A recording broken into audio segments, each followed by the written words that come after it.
Welcome, Drink with James, episode 153.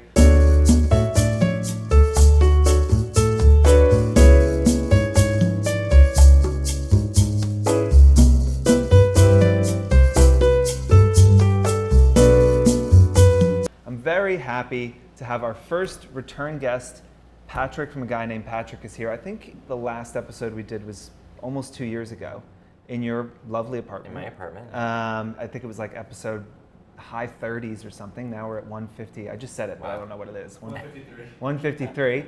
And because Patrick is loved by all restaurateurs in the city, we're able to be in a essentially brand new restaurant. Yeah, La they've been Ventura open for 2 weeks, I think. on Hudson. I'm having a delicious cocktail here. Apparently the food is equally as good. Yeah, it's fantastic. Guys, the place is beautiful. I've never seen a pink marble bar before, but it exists in this space. So Isn't it gorgeous? it is fantastic. Yeah. And I was just saying, like, having just built our office out and looked at Stone, I'm just like, okay, these guys spent some money on this bar top. So come through, if nothing else, than to take a flat lay on their bar top and drink one of their delicious cocktails. But appreciate y'all lending the space.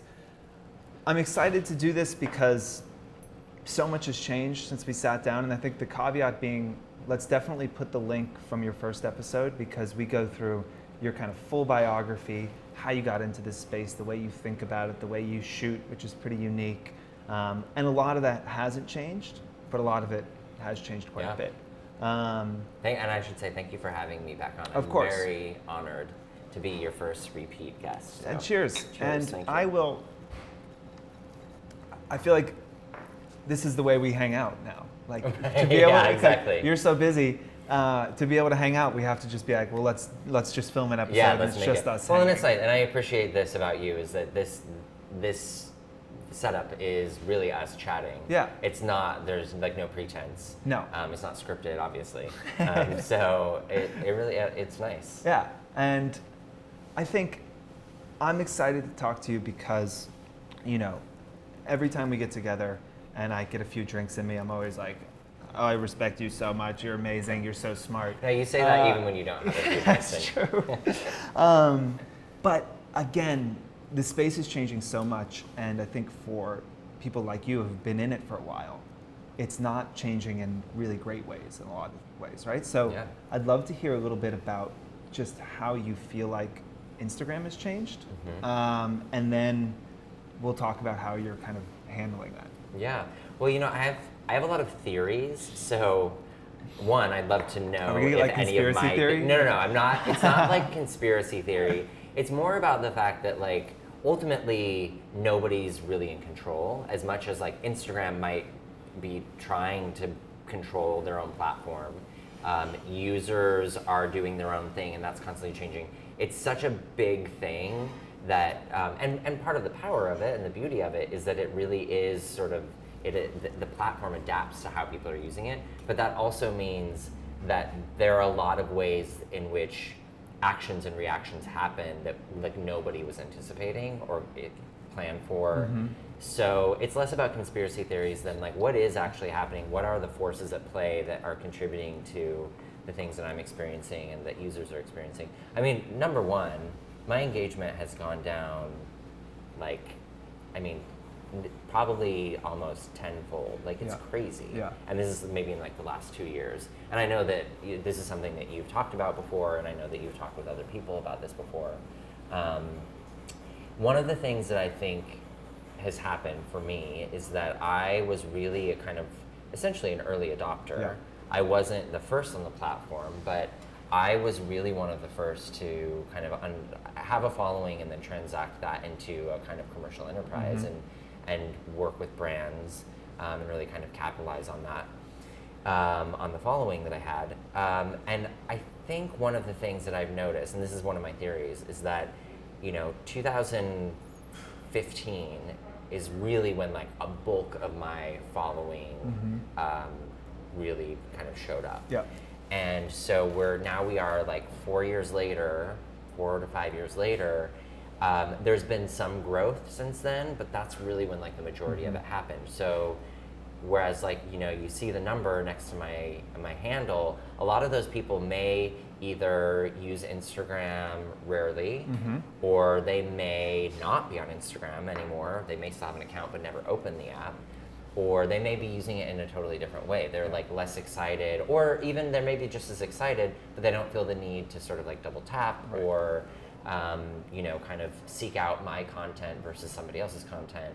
And so in some ways, I think that like my specific audience has aged out a little bit, and maybe it's, you know, I haven't always done the best job in the last couple of years of like making sure that I'm kind of attracting a new audience. But then I think that there's also the kind of flip side of that, in which there's a lot of accounts, you know, people who've been in the space for just a couple of years and who are really killing it, and people who saw individuals like myself and others as a sort of precedent for what they're doing and have really grown in the last couple of years, and their engagement is much better. They have a smaller following. I think that their audience is probably newer and younger, and I think that there probably is a value to some person on the platform who's not a content creator, who's looking to find inspiration, seeing somebody with a smaller following that feels a little bit more accessible, and maybe they're a little bit more apt to follow. So that's my excuse for saying I think it may be easier when you have a smaller following to attract new followers. And this is not, in no way is it unique. Not that you're not a unique flower, but we kind of class you, the way I kind of talk about people like you that built a following early and were early adopters and kind of trailblazers for this industry, is almost like a legacy influencer, right? If that like across the board, you're like you and your contemporaries, same struggle. And it's that the following was built over so long that yes, some of them stopped using the platform, and some of them it's like anything, you know, if you're watching a show, season 6, you may still be super invested, but not maybe as rabidly as invested as you were like season 2, right? When you were like really getting into it. Yeah, it feels maybe a little bit more like a utility. Like it's there, you can kind of, you know, dip in, dip out. Yeah, you don't want it out of your life, but it's not the thing you found a week ago that you're insanely excited about. And that's human nature, right? There's nothing you can do about that. And I think, one, no one else in your position would come on the show and be like, hi, my engagement's fallen like 10x. So like appreciate that, because I think this is just like so many people are struggling with this stuff, and their reaction is to say the algorithm is predatory. It's going against me specifically. It's not my fault, and they don't know what's going on. And so to be like, hey, this is just a thing that's happening, is hard, but like so mature, and I think the right way to approach it, because you still have a great career, you're still working with brands. You know, I'm fortunate that, you know, to some level, I know that this has not been helpful in terms of business development and attracting clients, but it's also not been the number one thing that has been, you know, the reason whether or not I'm getting business. And so I am fortunate that I still have really great relationships with clients. I'm still getting great work, and I'm very proud of the work that I do. You know, you mentioned the algorithm question, that big thing, and you know, ultimately what I want to do is really try to take a look at like this whole environment, this whole ecosystem, and understand exactly what's going on. I don't love the algorithm, as I don't know that. Have you ever talked to anybody that's like, the algorithm is so great? I like it. You like it? I like it because the platform wouldn't be possible. It just like, if it didn't have it. You think so? Okay. Yeah, because I don't agree like, with that. Imagine brands being like, cool, I'm going to post 8 times in a row. And because your feed is chronological, it's just going to show up all in a row. Yeah, then you unfollow them. But then it gives the brand the opportunity to control the way that their content is being parsed out. It is difficult. And look, I have 35 people working for me, and I'm totally reliant on a platform that I have no control over. It's terrifying. Right. You know, so like, it is very frustrating, and I have my, you know, I'm in a similar position of just like, I'm dependent on Instagram and I have no input into what they do, or, you know, they could change something and it can change my livelihood very quickly, just as it could change yours. I'm interested to know if you're having those conversations with clients, like, do you get ahead of it and say, hey, you might notice my engagement's a little low. Here's what's happening. Here's why. Here's, do you address it? Do you wait till they address it? To be honest, I actually have not had that conversation at all with a client. It's not something I really like to point out. It's definitely something that I feel like if anybody's doing their due diligence, they'll be looking at my feed and kind of understand like what the numbers are looking like. I'm happy to have the conversation, but what I'm more interested in is talking about the value of my audience, whether or not they're like really proactively engaging, and also the value of this sort of like landscape that I'm showcasing, just in terms of the other brands that I'm working with, this sort of like holistic view of my work as a creative professional and as a sort of authority in the lifestyle space. That to me is a much more interesting conversation, and where I would rather focus the conversation. And this is what I was doing before. Yeah.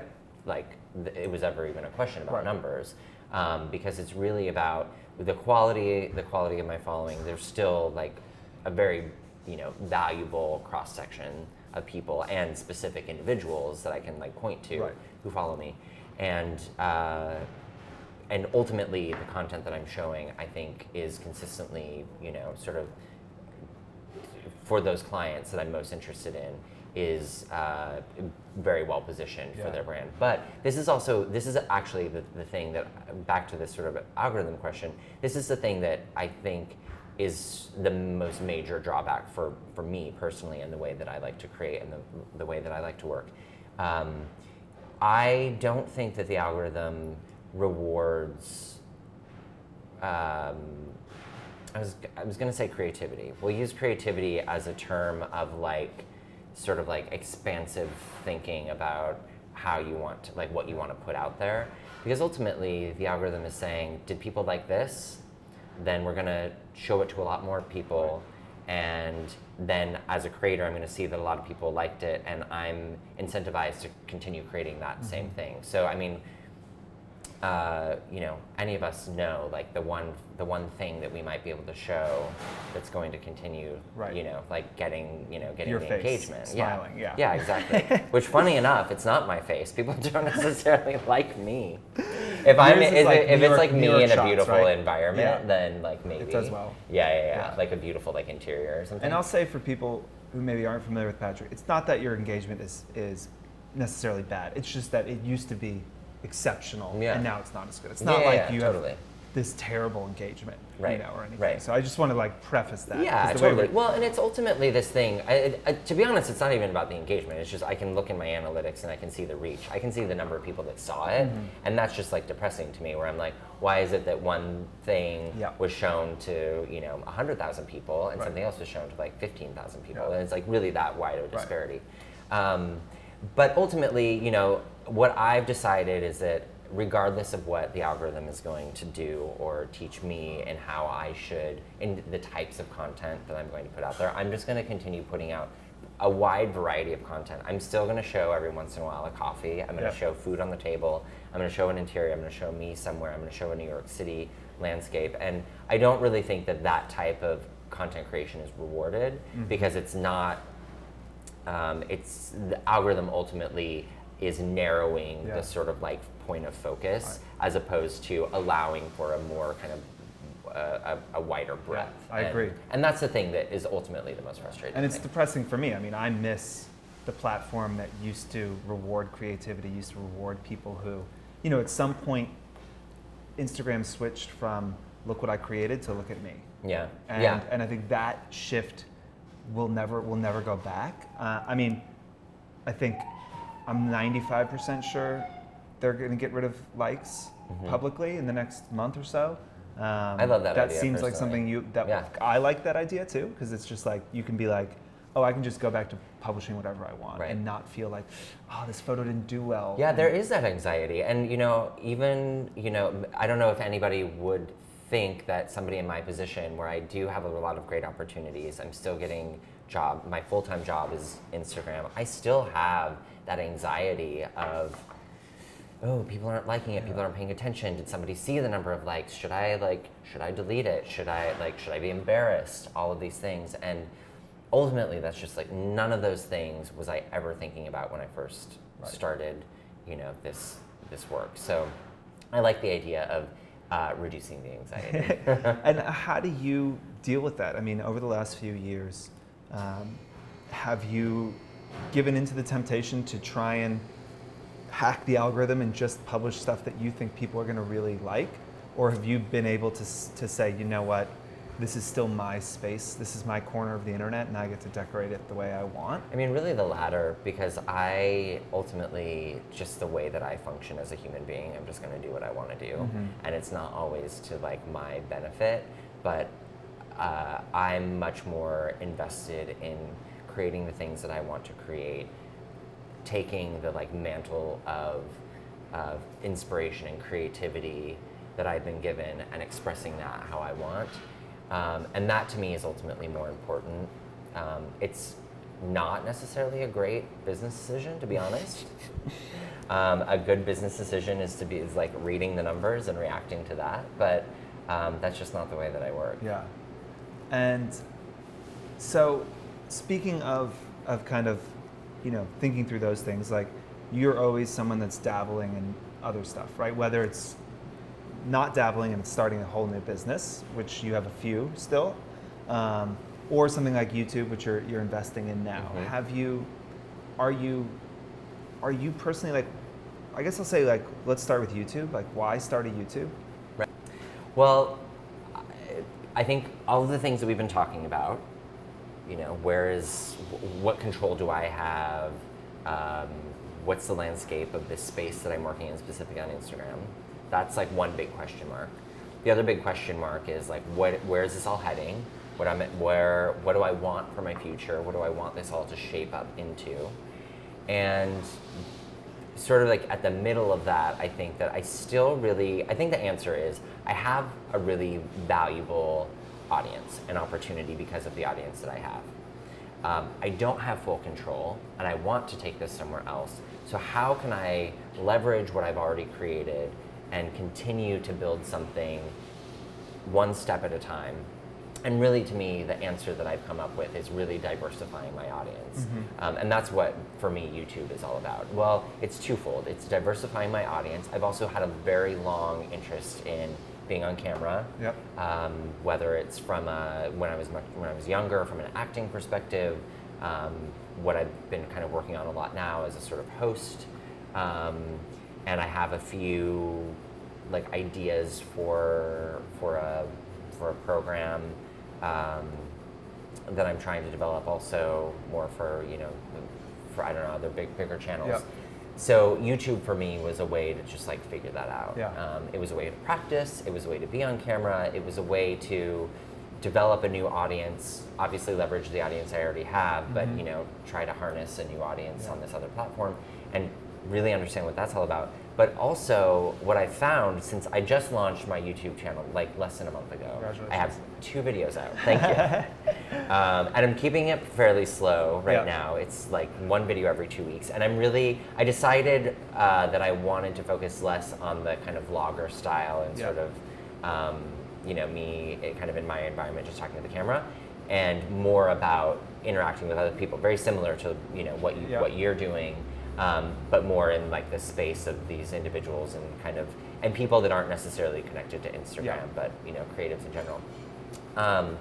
I have found that I'm in a moment where I'm like really inspired and excited by this new creative project that I've taken on. That's gotta be fun. It's super fun. Because it's been a while, to be honest. Like years of posting every day and making sure that I'm excited about the image that I'm posting and that I really feel like the questions we've just been talking about, people are going to be excited by the things I'm posting. All of a sudden, the stakes are totally different again. I'm just doing something because I love it. You're an underdog again. You're like a newbie. Like how do I do this and make it something that I love, that people are going to notice, that I'm excited about, and that is really sort of like fulfilling that creative passion in me. That's really what I found. And I didn't really go into the YouTube space thinking that that's what it was going to be. the reason, the specific reason that I started this YouTube channel now is kind of a funny story because the first video I shot with Bobby Flay. We made burgers in his kitchen at the restaurant Gato. Casual. Casual, right? So the funny thing was, I know the PR team from the restaurant. I've worked with them on a number of different things, and they were saying that there was a new brunch menu. They were looking to highlight that. They'd love to work with me, and normally that would be me going in, having brunch, documenting it, posting it on Instagram. But they also said, we have Bobby. You can do something with Bobby. Yeah. And I was like, oh, you got Bobby. All right, well, let's do something with Bobby.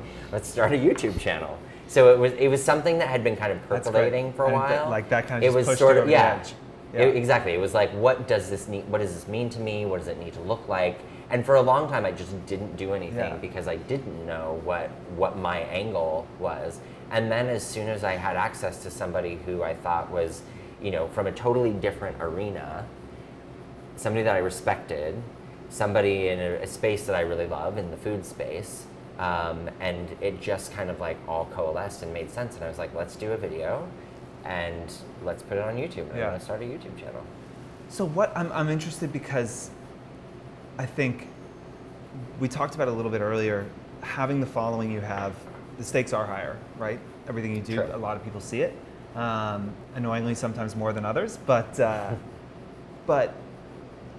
I think that device that stops you from trying something new, that it needs to be right, it needs to be well thought out, right, is sometimes good and sometimes really, really bad. I agree. And so I think there's probably a lot of people watching this that think about wanting to do a podcast or start a YouTube channel or anything, start a new blog or whatever, but they're feeling like, I guess my question is one, speaking to that, now that you're just even 2 in, do you feel a weight lifted off that you're just doing it? Mm-hmm. And 2, do you think it's possible for someone with a following to play out the creative process of figuring that shit out, right? Or do you feel still, being a person who is put together and everything you do has a level of finish to it, that you can't show that process and be like, I don't totally know what this channel is going to be, but here we go?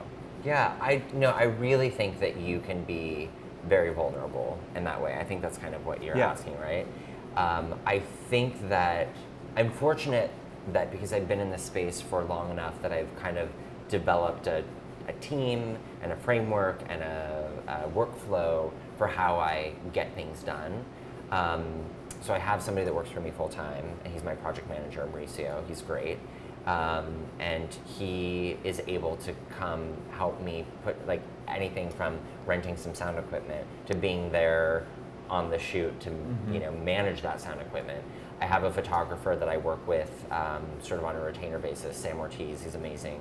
And he shoots when I specifically need a photographer, and so I could tap him. He also does video. So all of that to say, I have a framework that I can, an infrastructure that I can utilize, but there's so much about it that I'm like, I don't know how this is going to work or what we're going to do, or let's just try to figure it out. I feel very strongly about the way that I create, and I think actually all of these sort of doubts and insecurities aside, the thing that I feel most strongly about in my own personal brand and ability to create is that I do have I have a sense of sort of aesthetic and style that I know when something's going to meet that bar, and I'm not willing to just throw shit out there. Mm-hmm. However, there does need to be a good balance. Like you said, I also realize that nothing's going to be perfect, and I'm constantly questioning and doubting and being frustrated because something isn't exactly the way that I wanted to, but also being okay that just putting something out there is a really big feat, mm-hmm. and that's really important. So I mean, it's just a mix of both. It's work really hard to make sure that you're doing the best that you possibly can and use the resources that you have to make that happen, but also just know that whatever you're going to put out there is not going to be something that you're either always proud of or that at least that is not perfect. But the funny thing is I've been editing the videos with my photographer Sam, and I've loved it. Really? I've been in Premiere. I've been like slicing things up. I've been watching I've been staying up till like 2 a.m. watching tutorials on like motion graphics, and I love that stuff. Right. And this is part of what I'm talking about I too. think it's important to be like, you can definitely afford to have someone do that for you, right? But like, interesting that you're like, oh, I want to learn this new medium. Well, it's also like, yes, I could afford it, but I don't know if I could afford like 30 back and forths to like get it to the point where I want. And I think there's a lot of us in this space who are like, part of the reason we love being on social media is we really can have control, and it's fairly easy to like have control, get the images we want, and kind of put them out there. And with this specifically, if I weren't in there like editing down this like hour-long tape into like a 10-minute cut, at least from just to like get the backbone of the thing right, it would be a total beast. Yeah. So it actually is. While I have a lot of other things I need to be doing, it still makes the most sense for me to kind of be in there doing it. And you know, I've been talking a lot recently about craft and how like something I see lacking in the influencer space is this, that in almost every other job isn't lacking, right? We're in this beautiful restaurant, and the owners, I'm sure, are constantly thinking about how can I make better food, how can I make better drinks, how can I create better experiences, and they are investing in that process, because at the end of the day, that is how you continue to stay relevant and interesting. But for a lot of influencers, once they get their following, that craft side of it isn't there. They're not thinking about, can I, you know, learn how to shoot better? Should I be, you know, investing more in like, if people are into food, should I be learning more about like food and cooking and trying to bring that, you know, experience to my audience? And the simple thing of you being like, I need to learn how to edit this video, I think is an example of what we probably need more of in this space of just like, these are skills you'll have for the rest of your life. Yeah, totally. And well, that's an interesting thing that you just said, because I think that I'm guilty of that too. At a certain point, you know, this is a new skill that I'm learning because of a new medium, but I don't know that I always have been invested in making sure that, you know, like once I have a really great foundation and work, that I'm continuing to sort of like improve that sort of like ecosystem of work. So yeah, it is really important. But I also like, you said something earlier, you were talking about how maybe, you know, you're feeling really reinvigorated and re-inspired. Do you think now, looking, you know, once you have this new thing in your life, right, that's exciting and fun, and maybe you're a little more re-engaged, do you think that like any of the, you know, slip or whatever we might see in your Instagram over the last couple of years is that you, as someone who is hyper creative and always wants to be doing more, are getting bored doing it? Yeah, I think that's a little bit of it, for sure. And I think that's maybe why there hasn't been the new audiences that I've been bringing in, because maybe I haven't been invested in making sure that, or not even invested in making sure anything, just like, yeah, maybe a little bit bored or a little bit sort of like wanting a new challenge, and it's the challenge that's not there that has not allowed me to like really push forward. Do you find now, having the YouTube, and I know it's so new, but maybe we'll talk in a year again, or 2 years, and you'll be already sick of YouTube. You'll be like, oh, I have this big YouTube following. YouTube's screwing me over now. I mean, I will say, oh God, TikTok. I downloaded it. Yep. And then I watched a bunch of videos, and I'm like, shit. We're too old for it. How do I even? That's one we just gotta let it go. God. Yeah, I'm certainly not. I can't wait for the anymore. Guy named Patrick meme account on TikTok, where you're just doing like dance memes. The funny thing is, I can be a stupid dancer, like silly. So there's probably some like ridiculous memes to be made out of me, but I don't know that it would be flattering. I appreciate that you don't film yourself dancing. If I could have a request for the influencer community, if you could fucking stop filming yourself dancing, that would be great for me. Wait, like in dancing, like, oh, it's just like such a thing. Like, you know, there's now like all I did these just influencers. I did put up a story of myself hula hooping yesterday. Hula hooping is not dancing. That is Okay. a sport. Okay, I don't know if it's a sport, but For some people, for the It is person for who's some people, the you're best hula hooper in the world, It they is a are like, sport, you're I'm an right. athlete. Yeah. Probably their core strength is probably incredible. Mm-hmm.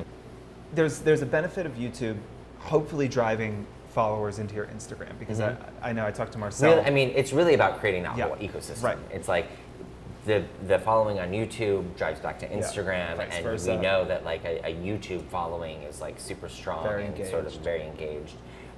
But it's also, I also just recently started a new series of live events called The Gathering, which I just put up a new website for it last week. And this is my goal, to have events that are large, small, in between. It's anything from a wine tasting to a pool party to a breakfast tasting with coffee pairings, which I did yesterday. The goal is for me to interact with people, with my audience in an IRL way, which I sort of did a little bit with Spring Street Social Society, but it was like I felt like that was pretty far removed from Yeah. like me That was- and my like social yeah. space. So ultimately what I'm trying to do is find audiences in the places where they want to be, and hopefully create this whole ecosystem. I think even since we last talked, I started a newsletter. I mean, I just hit a year of like a newsletter every week, which was like very, I was very proud of myself because it's been a lot of work for Yeah. me. But yeah, like ultimately, Has it been valuable? Yeah, it's been super Yeah. valuable. And I think that but again, it's hard because I'm ultimately growing a new audience just on this Right. on this one Yeah. this one platform. And like coding. What's that? And like coding emails. Yeah, I'm pretty good at it. So. I guess like, in thinking about like takeaways for this video, it feels like for you also just that new challenge and being re-engaged and being re-inspired to like win again and to figure it out and to be good at this thing.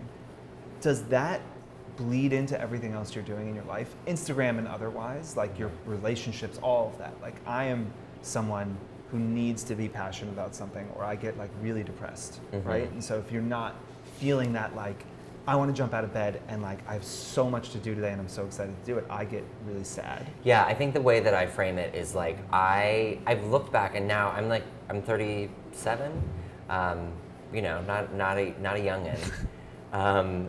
I look back and I'm like, I literally for the past like 20 years of my life have only done the things that I was excited about, that I was doing on my own terms. And that has definitely not been easy. There have been most of my 20s was wonderful. I was traveling and like living in different places and totally penniless, it was kind of crazy. But I think about it in terms of like, I actually don't know how I've survived making my world based off of just the things that I want to do. And I know that a lot of people would love to sort of like leave their regular job to, go out on their own. And a lot of people have, like that's been a wonderful thing about social media. I just literally do not have an option as a human being to do anything other than the thing that I'm passionate about, the thing that I want to do. And who knows where that will take me? I have no idea. I don't know that that's like advice that I would give to anybody. Right. It's just like that's just how I think you're am. lucky that, the thing you're passionate about is also the thing you're good at. So I think for some people that's not the case. You can be really passionate about cooking and be shit at it. Yeah. And the advice probably wouldn't be, you should just cook. But I'm also not the best at it. I don't think that anything that I do, this is the same as me as a graphic designer. That's what I studied in school and did for a long time. I'm not the best graphic designer. I'm not the best creative director. I'm not the best like on-camera host. I'm not the best Instagrammer. I'm not the best business person. But any of these things, I'm just gonna keep fucking figuring it out and keep like pushing myself and holding myself to a high standard. And that is really the only way that I think it's gonna work. Yeah.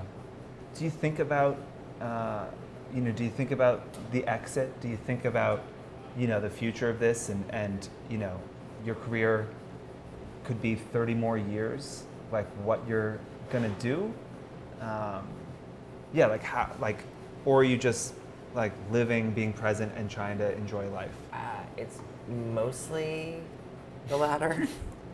I do think I have a vision for myself, which is really sort of continuing to build this ecosystem that I'm talking about, and each sort of pillar of that into like bigger and bigger and stronger like pillars and a platform and audiences, so that at a certain point,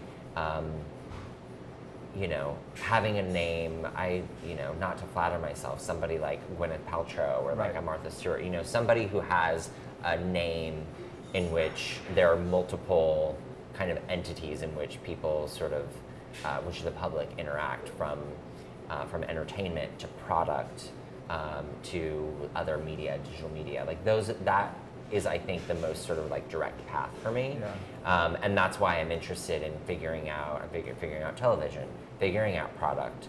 I have my app, the Liquor Cabinet. We're about to launch an e-commerce. You can buy liquor through the app. Like various things in which I'm sort of like slowly building upon those foundational blocks that I've set. But I'm not one to create like a vision board and follow it. And I think that, like, you know, you saying, oh, I'm not the best of the world at any of these things, you know, for most people probably true. I think, what's unique about you is you're like this snowball rolling down a hill that keeps collecting more things. And while you may not be best in the world at any one of them, not many people in the world do as much shit as you do. Like, I mean, you have so many slashes in the stuff that you do that I think it allows you to kind of bend and flex with where the industry is going and what they need. Right. Well, and that also is part of the fun for me. Yeah. Like ultimately, I think that's where I derive the most joy and excitement, because ultimately, one thing, it's less sort of like one thing not working out than like my attention being caught by another thing and being like, oh, I love that idea. How can we build on that? What can we do with that? Let's like really, Mauricio, who works with me full time, I literally walk into the office every day and I'm like, okay, so I had an idea. And it's like, no more ideas. No, but I think he kind of loves it. Yeah. Do you love it, Mauricio? The other day I came into the office, I'm like, let's start a new Instagram feed. Yeah. And it was like for agnp.co, like my website. In a way, I just started working with my friend Morgan. She's based on the West Coast, and she's contributing to my newsletter and helping with the website as a sort of like editorial entity. And I'm like, well, why? I literally have not told anybody this before, so here we go. Mauricio probably doesn't even know this. Or Morgan definitely doesn't. So I'm like, why, if she's like going to these like restaurant openings in Los Angeles because we might be interested in talking about them on the newsletter, but like where I want another place for this stuff to go. So maybe we need an Instagram account where it's not things, my Instagram account is just me and the things that I'm doing. Yeah. Maybe we need a place where like all of the various activities and the types of things, the types of coverage that I like to do can have a space to live in like a social platform. Yeah. I mean, it's kind of stupid because like, do I have time to like run another Instagram feed? No. Probably not. No, definitely not. But you know, that was a great idea that I had, and we have a summer intern, so. Congratulations, intern. You now run an Instagram account. No, she doesn't know that either, so.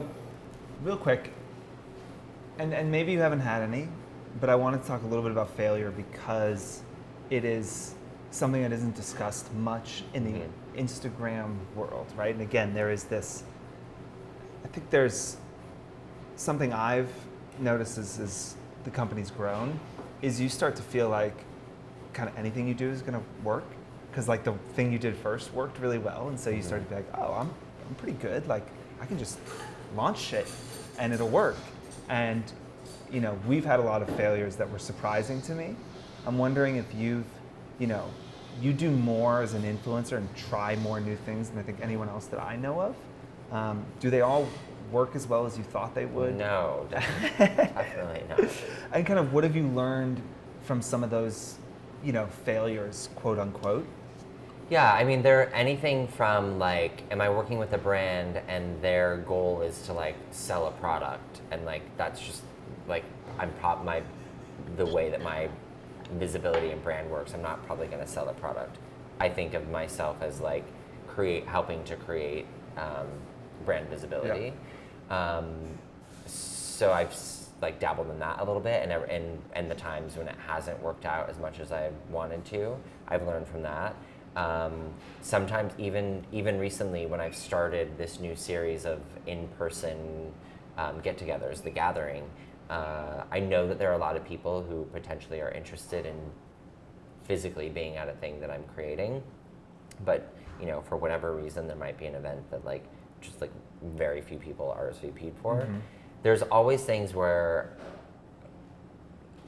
I'm surprised by what I thought was going to happen just didn't happen to like the extent that I was hoping for. Really the lesson in all of this is that it's all still going to be a lot of work. Mm-hmm. And even if I were at a place where I could just like sell something out like that, ultimately there's going to be something else where you just have to continue working, and like I would still have to continue growing my audience, still have to continue making sure that I'm being creative in how I'm reaching people, and keeping that going. But really it's mostly come down to the fact that it's just work. Like if there are events that I'm hosting, continuing to think about like how can I make these really wonderful, creative, interesting things that people are going to be attracted to, or making sure that I'm doing personal reach out, sending emails or sending text messages to people that I really want to be at these events, mm-hmm. To continue to sort of like grow traction for it. And it's interesting because I feel like a lot of people that I have conversations with, just like out and about, I'll run into somebody at an event or something, and everybody's like, "Oh, you're just like you're so busy. You're doing so many things. I see you everywhere." And that's like very validating, but it's not necessarily the way that I see myself. Mm-hmm. I see myself as like kind of everything that we've just talked about, like really just like throwing stuff out there and trying new things and like figuring it out. And there are things that are like super successful, and there are things that that have like worked really well. But then there are also these things that I'm like, well, yeah, you see me out there, but you also don't know that like kind of behind the scenes, it's like a real struggle to make sure that it's like executed or reaching the level that I was like hoping for and expecting.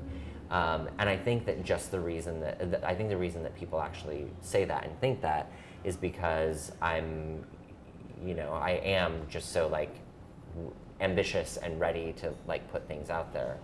But it's less because I'm like lucky and things are coming to me, or because I'm just like having so many great opportunities. Mm-hmm. It's really making sure that whatever opportunities come my way, that I'm thinking very creatively about, and making sure that if a brand or a potential press opportunity or something comes my way, that I'm thinking about it in a way that like is exciting to me to interact with, mm-hmm. and therefore the thing that I'm showing to the world is going to be something that people react to and are like, oh, that was amazing. I see that you're doing all these wonderful things, but little do you know that like it took me quite a bit of work to like make that the case. Yeah, I think something that I have realized in the last 7 years of running this company, and I'm sure that the restaurant owner to our right could agree with, and I think you would, is that I have been surprised constantly how hard it is to be successful. Mm-hmm. Still trying to get there. I think when I was younger, I definitely felt like just like being smart and having a capacity for work would like get you there, mm-hmm.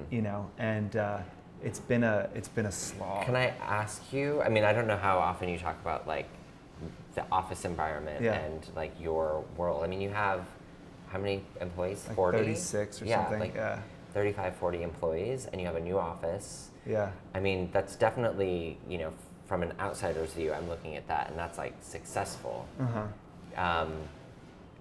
Does it feel successful to you? Yes and no, right? Like you can step back sometimes and be like, oh, that's nice.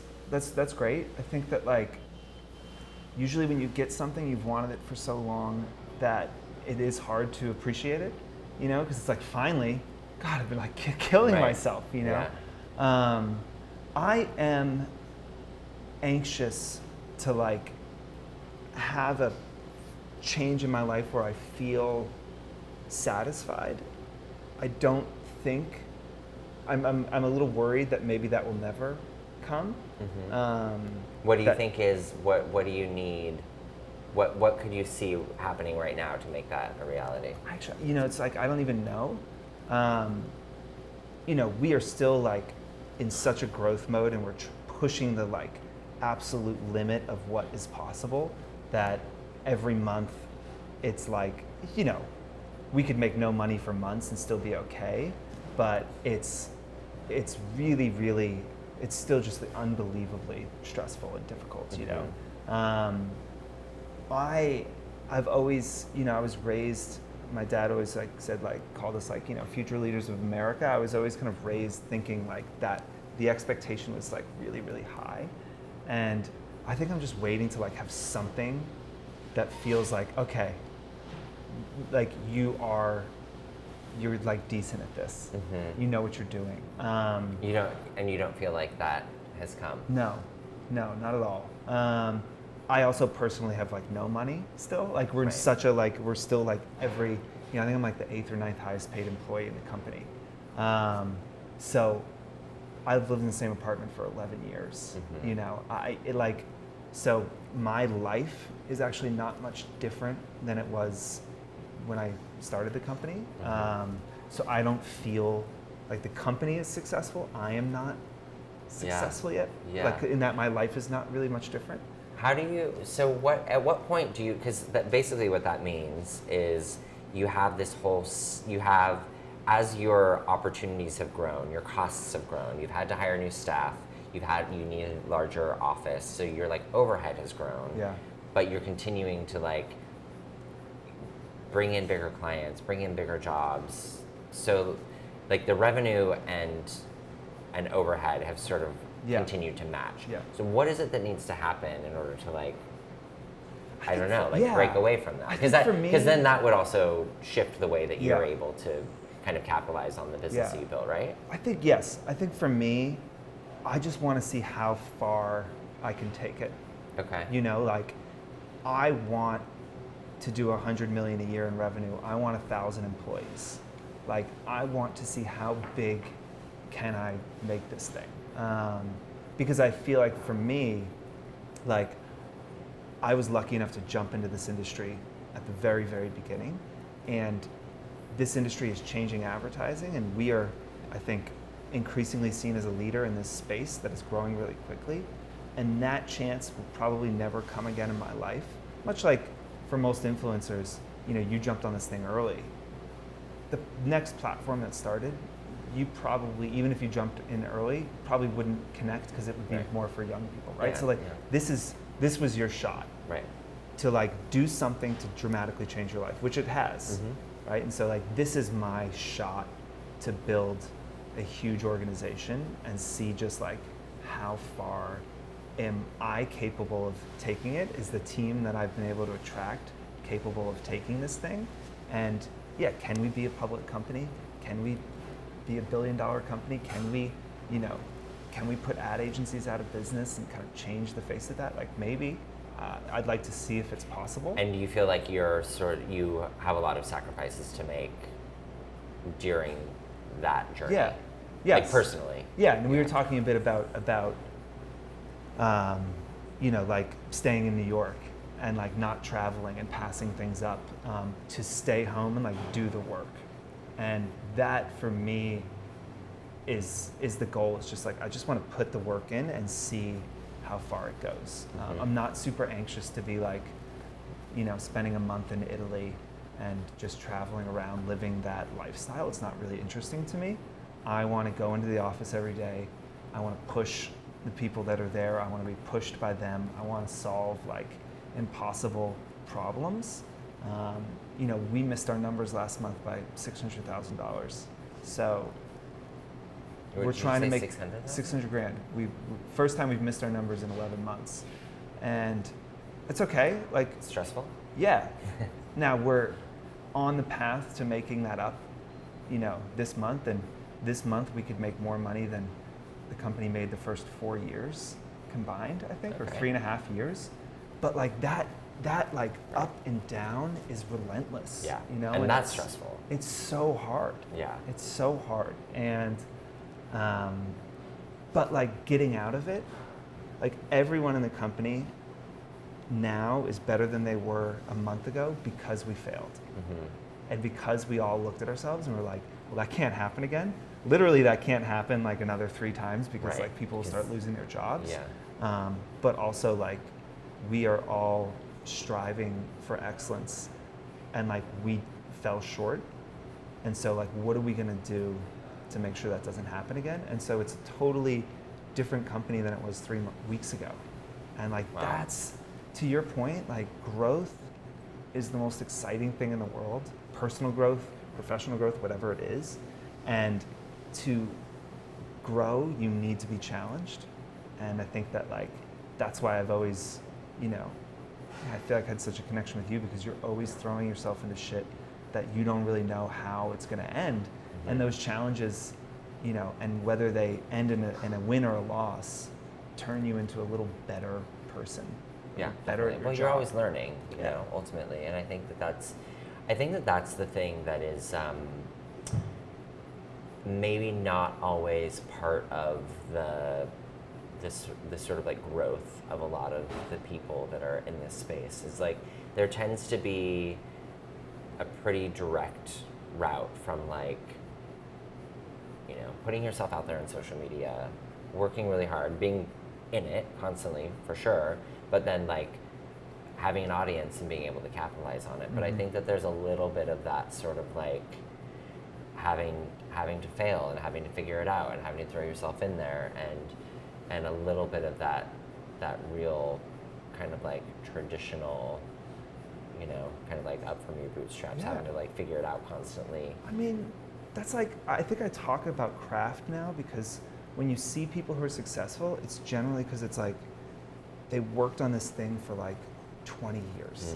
And they just, you know, they just were so maniacally focused on that thing that they got so good at it in the shadows when nobody was watching, Right. that eventually it changed their lives and the lives of the people around them and potentially the world. And Can you imagine like any of the people, like nobody in this space right now has been working more than like a couple of years, myself included, like 4 or 5 years. yeah, Like most of the people are 20 years old. Like Right. nobody has put that much time into this thing. but you've been telling stories for 15 years in your career, Yeah. right? Like, yes, the medium sure. is different, but like how much of the reason you're successful is because you were at Bon Appetit and you worked for those editors who, it was Bon Appetit, right?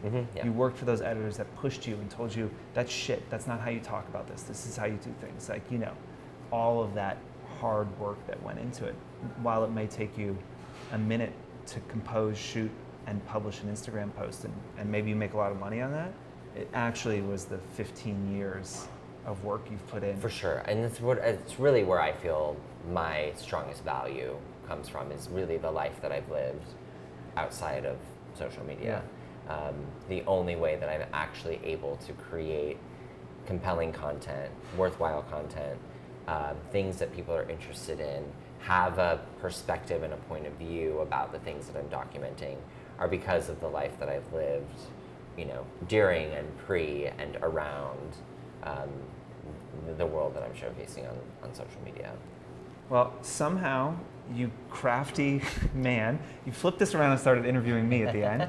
But I think that's a good place to call it. I mean, I hope everyone watches this and starts something new. I think that like that is something I always feel leaving a conversation with you, and something I hope people watching just like start something. Yeah. Right? Just try something new. Yeah, and you know, I think that I've become more and more aware and open to just the idea of us all in this industry being really supportive, because I've gone through so many ups and downs. I've seen when other people have supported me. I realized the power that it provides when I'm supportive of other people, of like whatever place that we're in, and you know, hopefully the things, and that's actually one thing that I really love about this series that you have, is it really is supportive to all of us in the industry. And I really think that that's a valuable thing for all of us to consider in our own sort of small individual relationships with people, so that we can continue to be, like uplifted and upheld while we're just throwing shit out there and trying to make it work. Well, maybe the next time we do this, you'll have your own Netflix show and I'll be on it. And I hope so. That would be great. We'll do it there. Let's definitely do that. But if y'all don't, if you don't subscribe to his YouTube, please do. Tim will put a link up. He'll also put a link to the first video. We talked about almost none of the same things. It was a completely different conversation. So don't think that if you watch this, you don't have to watch the other one. If you got here to the end, you will definitely enjoy hearing about the beginning of your career and how you ended up doing this. Always great to sit and drink with you. I know, right? And we did drink. And we did drink. And thank you again to La Ventura on Hudson here in the West Village. This place is beautiful. Yeah. The drinks are amazing. And the guys who run it are pretty great too. So make sure you swing by and show your appreciation with your credit cards. That is all. Thank you for having me. Thank you.